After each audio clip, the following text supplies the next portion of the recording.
ইরানের পারমাণবিক কর্মসূচি নিয়ে যুক্তরাষ্ট্রের সঙ্গে উত্তেজনা ও আলোচনা দুটোই একসঙ্গে চলছে, কিন্তু এখনো কোনো চূড়ান্ত সমঝোতায় পৌঁছানো সম্ভব হয়নি।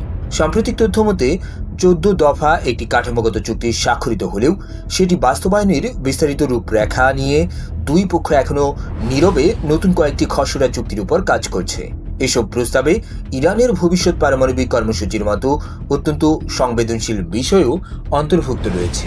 তবে এখনো পর্যন্ত ইরান আনুষ্ঠানিকভাবে এসব প্রস্তাবের কোনো অনুমোদন দেয়নি। ফলে বাস্তব অগ্রগতি কতটা হয়েছে তা নিয়ে আন্তর্জাতিক মহলে প্রশ্ন রয়ে গেছে। আলোচনায় থাকা সবচেয়ে বিতর্কিত ইস্যুগুলোর একটি হলো ইরান ভবিষ্যতেও ইউরেনিয়াম সমৃদ্ধকরণ কার্যক্রম চালিয়ে যেতে পারবে কিনা। এই বিষয়টি দীর্ঘদিন ধরেই যুক্তরাষ্ট্র ইরান সম্পর্কের কেন্দ্রবিন্দুতে থাকা সবচেয়ে জটিল ও স্পর্শকাতর ইস্যু হিসেবে বিবেচিত।